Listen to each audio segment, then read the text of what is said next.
I can't beat that resume, so let's just talk about home building. Dave and Dujanovic. Special coverage of the top local stories. Maybe you're going to tell me you're a developer, too. I wish. It seems to be nowadays that's where all the money is. So Utah Governor Spencer Cox initiated this push about a year and a half ago. We've had a lot of coverage on our show talking about his initiative to get 35,000 starter homes built in the state of Utah by 2028. So first-time home buyers can get into their first home, build equity, get that ownership feeling, get away from renting, feel like they've got a permanent place to start a family if that's what they want to do. As of right now, there are 5,100 homes built. I just did the math on this. Correct me if I'm wrong. I think that's 14%, 14.5%. We got a ways to go. Governor calls a whole bunch of local leaders up to Capitol Hill yesterday. They have a meeting, Adam, and they talk about getting on board and getting as excited as the governor is about getting these starter homes built. What's your overarching take on maybe why we're not maybe at 30% or 40% right now? Well, it's interesting. I think interest rates have a lot to do with it. That's where you're going right away. There's a lot of people that can't afford to get into homes. I mean, I have a 2.3% interest rate. So for me to go into another home, that's just not happening right now. And I think there's a lot of folks that are trying to get into their first home, but it's almost double the cost of what it would have been if their interest rates were much, much lower. So a lot of the home builders aren't able to build as fast as possible. You have two kind of competing interests too. And Governor Spencer Cox has mentioned this before. He's kind of gone after cities quite vigorously, accusing cities of saying that they're not building fast enough. I look at the city of West Jordan, where I live. Okay. We have almost 10,000 homes entitled that are ready to be built. So the plots have been permitted. We're ready to go. So the builders just need to build. 10,000 first-time home buyers. 10,000, 10,000 home buyers. Yeah. So they're ready to go. But there's a couple of issues that are stopping that. These are West Jordan up against the mountain. Mm-hmm. You can imagine the last time they put sewer, water, or electrical into those areas was 70 years ago, 60 years ago. So all of that has to be upgraded. And to just build, I had no idea until I went to go represent cities in my lobbying practice. But if you can imagine, you're building these new huge subdivisions on the west side of the mountain. If you need to upgrade a sewer pipe to get to the sewage treatment plant, this is not sexy stuff. But it's going to take 9 miles of new pipe through major thoroughfares that all has to be relayed and fixed up, and then a new road. So you can imagine how expensive it is. Plus, we're in an energy crisis right now. We don't have power to get to these homes. I'm very proud of the governor and the legislature. They're taking some really outside of the box steps to get more infrastructure built, especially more electricity. But yeah, there's a lot of home spaces available for people to build. Picture this. There was one subdivision in my city, had 70 new homes, all starter homes. That's what the city wanted and pushed the developers to do, 2,000 square foot homes. The second those were entitled, the developer immediately sold it to American Homes for rent, and now they're all $3,000 a month rentals. So it does not solve the housing crisis. We have a similar situation out where I live with leased homes. They were building a subdivision not too far for where I moved to South Jordan a few years ago. And I was like, oh, there's a new subdivision going. I'm really curious about this. And then one day I was driving by and the sign went up for lease. That's how it is. So it's not. Lease. You talk about that ownership feeling of being able to get in your starter home, so then you can get to one as your family grows, and that's just not the reality right now. So my take is a little different than yours about why it's taken the governor a little bit of time. I thought maybe more time than I thought it would take to really get this first-time home build push off the ground. We have 5,100 homes under the 35,000 home goal that he has built right now. So there's a long way to go. My take is it's a lot of nimbyism. So when the local mayors, the local city councils go out to start talking to the constituents, residents about, we're going to put a more dense housing development across the street from where you're living right now. A lot of people start showing up and flooding City Hall and say, we don't want that. We don't want that in our backyard. What is it going to do to traffic? What is it going to do to crime? What is it going to do to the safety of a community? And I've seen a lot of pushback over the years from residents who already set roots down in those communities. So I think they're up against that as well. Let's ask Holly Richardson, editor of Utah Policy. Also going to be the new host of the all-new Inside Sources on June 9th. So my last day here at Broadcast House, Holly, is June 6th.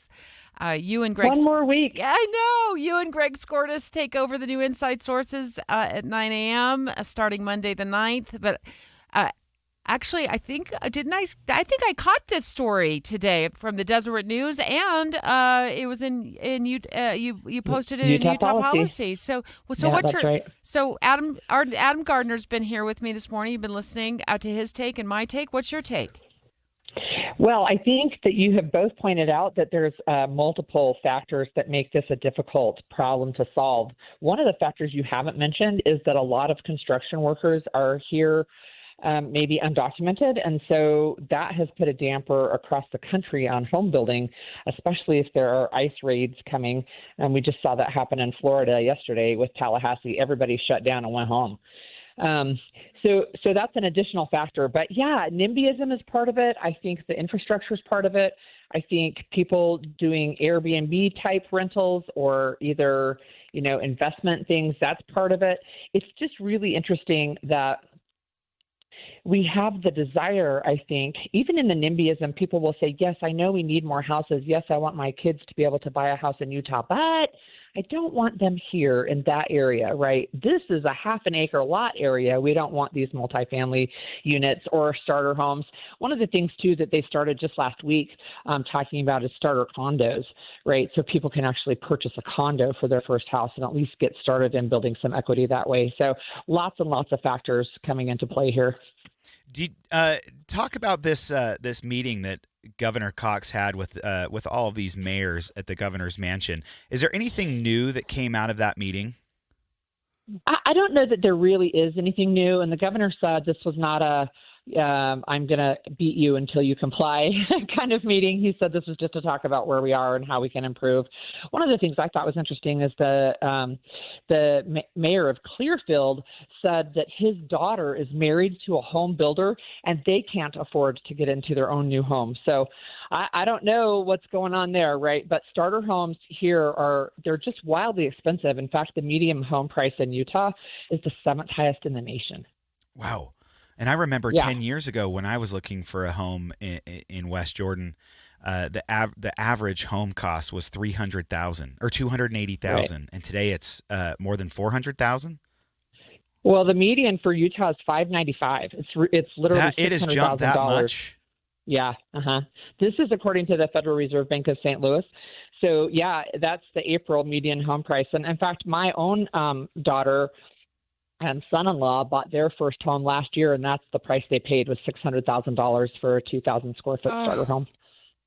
That's a lot of money, Holly. I'm sure that's a lot. I'm sure you said that to them. Holly Richardson, editor of Utah Policy, one of our colleagues here at the Deseret News. And like I've said, new host of the all-new Inside Sources right here at 9 a.m. starting on June 9th. Holly, I'm so excited to listen to you and Greg Skordas starting that Monday.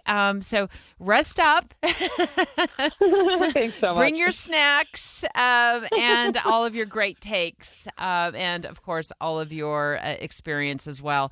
I'll see you here probably this afternoon at Broadcast House, but have a great weekend, my friend, and look forward to your new show.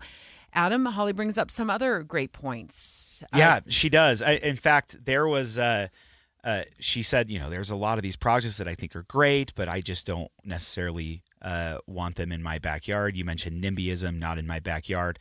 And I was working for a developer as a client, and we were doing a public town hall. Come and give us your feedback on this development.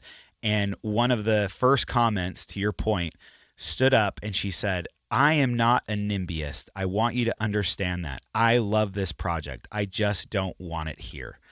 And I was like, that's exactly what nimbyism is. And so I think sometimes we're all a little bit guilty of that. It might not recognize it. Maybe we need to look in the mirror when it comes to that. So the governor, as part of this, like I would call it maybe a relaunch and a reminder to the municipalities, the leaders in these cities that met with him yesterday.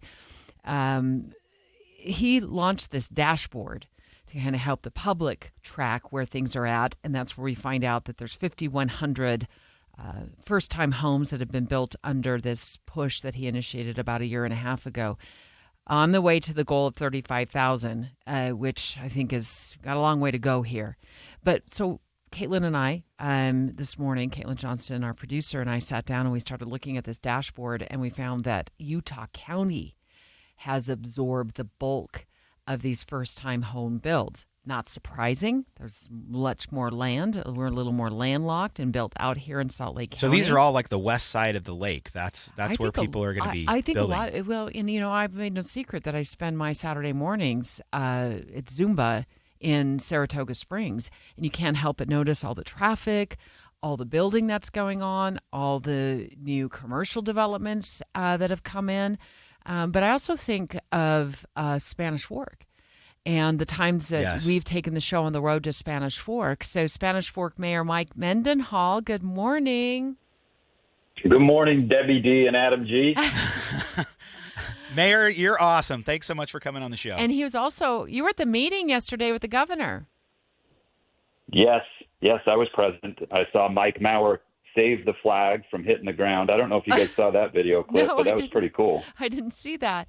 So wind blew the Utah flag over, and he caught it just in time. That's it was fantastic. amazing. Now I'm going to have to go Google that, Mayor. So this was a private meeting, right? Yeah, correct. Okay. Yep. We had a private meeting with the governor and I think 47 mayors and city managers up in the governor's mansion. Okay, so you were on a panel, from what I understand, and you were with the mayor of Clearfield and the mayor of Harriman, and you were talking about some of your ideas or challenges that your city's facing. Is your city, first of all, talk about some of the challenges you're experiencing in Spanish Fork. Is it different than what other municipalities across the Wasatch Front are experiencing? No, not a lot, right? I mean, every city is unique, so we all have our own unique challenges. You mentioned nimbyism already. I think that's prevalent throughout all cities across the state. Whenever we have a development come in front of city council, we have a public hearing, and people are typically concerned about that farm field, especially down in Utah County. It's usually a farm field that's turning into a subdivision. And so they have concerns about that. But we share a lot of the same concerns across the state in mostly infrastructure. You just mentioned out in Saratoga Springs and Eagle Mountain, two of the fastest growing places in Utah County. And those cities do not have the money, regardless of how many taxes or fees they could ever collect. They do not have the funds to build hundreds of millions of dollars of roads to get people back to the freeway to travel to work or wherever they need to go. So you have some real issues when it comes to infrastructure, not just after developments, but prior to developments. How do you get the sewer, power, water, to stretch to the next place that people can build homes? Mayor, give us one more idea to kind of think about, or problem that you think needs to be addressed when it comes to getting more first-time homes built, not only across the Wasatch Front, but across the state. But maybe you can focus on your community of Spanish Fork. When this wakes you up in the middle of the night, like, how am I going to help the state accomplish this goal? What's the one thing that you feel is standing in your way? Well, yeah, some of the levers that maybe cities can pull, right? And the governor's talked about them, the building communities talked about them, is removing barriers to build. And sometimes that's in some zoning, sometimes that's in some general planning. There's ways we can encourage all types of homes to be built in our communities. and still try to maintain and protect and grow the quality of life that people enjoy about the places they live. I will tell you, I think the state legislature has done a good job keeping our overall taxes relatively low in the state of Utah.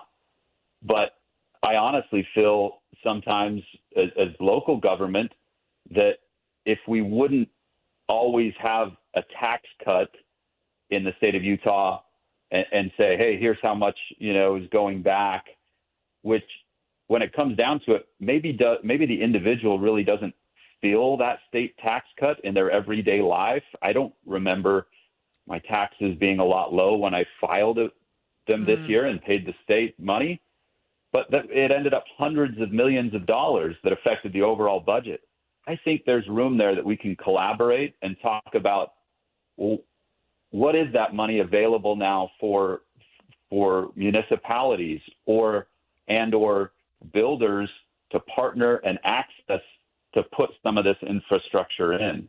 I think it could go a long way in reaching the good goal, the passionate goal that the governor has. And look, our communities, our mayors share the similar passion. We're passionate about solving this problem as well. Well, that was Mike Mendenhall, Spanish Fork Mayor. Mayor, thanks so much for being on. I got to say, first of all, I just think it's great that you and other mayors from across the Wasatch Front, across the state, met with the governor. I'm grateful for the governor for actually pulling this meeting together to get everyone on board.